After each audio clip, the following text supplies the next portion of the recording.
What's happening, guys? So got a really good question lately, so I decided to go ahead and shoot a video topic on it. And the question was basically regarding reverse dieting after you're done with your cutting phase. So they were saying that there are some coaches out there that say that reverse dieting is a waste of time and it's insufficient, and that when you're done with a cut, you should go right back to your maintenance calories immediately so that you can more effectively build muscle during this time frame. And what I want to say about this is there's a few things. Now, one, I'm not arguing against this. That is not a bad plan.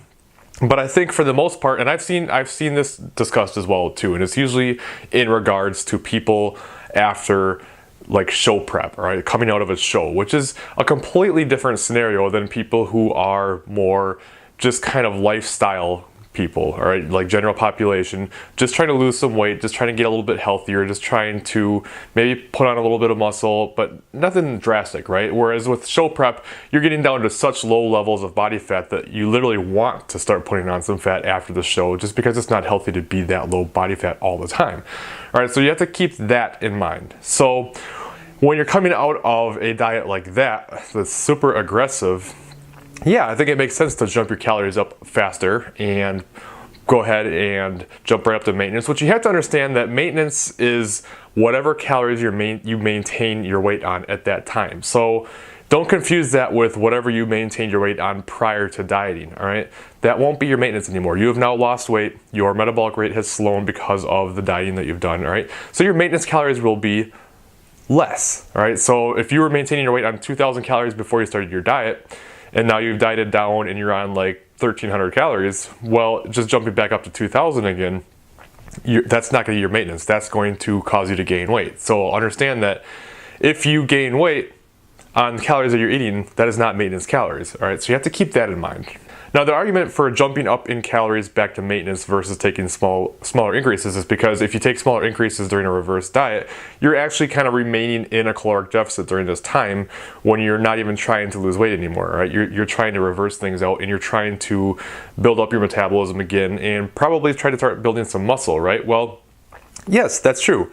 But depending on who you are, what your goals are, what phase you're in, and where your psychology is at with things, I think it can personally be very beneficial to take smaller increases and go ahead and not jump up so fast right away. It really just kind of depends on you and how you feel, how you're handling things, where your psychology is at, and all that type of stuff. So, I mean, if you're so over being in a caloric deficit and you're so hungry and you want to feel better and you want to get more energy and you want to feel stronger, yeah, it would make sense to jump your calories back up to maintenance and make bigger jumps so that you can feel better faster. However, if you want to try to take things slower and reduce the amount of body fat that you'll potentially put on during reverse, perhaps going into slower pace makes more sense, all right? So everyone always wants to look at things like there's just one way to do everything, and there's always multiple options for everything that we do, and everything just depends, always.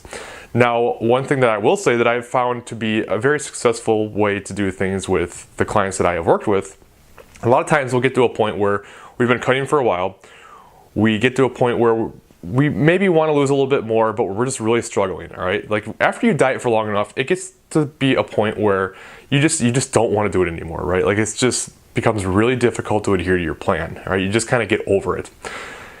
When you get into this situation and there's still a little bit more weight that you want to lose, but you just can't stick to your plan, you keep going off and you just can't get there. Well, sometimes just by accepting the fact that you're going into a reverse now and bumping up your calories, but not dramatically, but just shifting your mindset from I'm now going from a cut to a reverse, and your mindset now changes to I am now adding calories in. My goal is no longer to lose weight. My goal is to now increase my metabolism, to get more food, to start feeling better, feeling stronger, try to start building some muscle. What happens is now adherence goes up. So even if you only raise up your calories by like 100 that first week, you're still in a caloric deficit. But because you have now told yourself that you are no longer trying to lose weight or trying to cut, your adherence becomes much better. It's easier for you to stick on the plan, you feel better, and now you start hitting your numbers, and now you start losing some more of that weight, right? So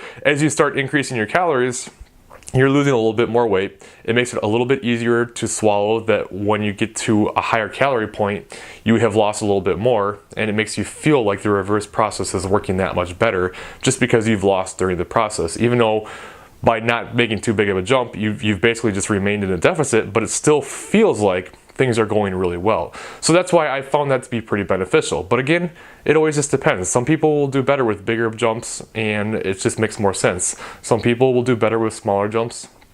There's just no one way to do everything.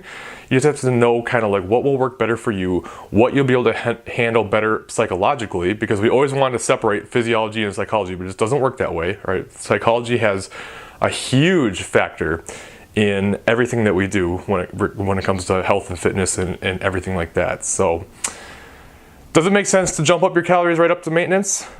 Maybe.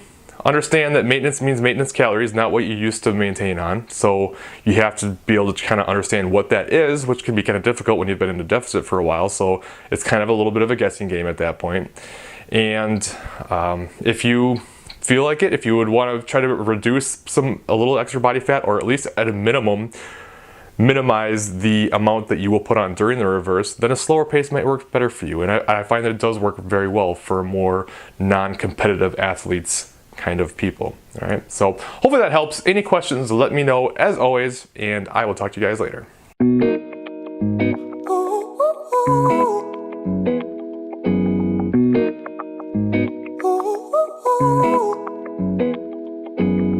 I'm addicted to the love that you're giving.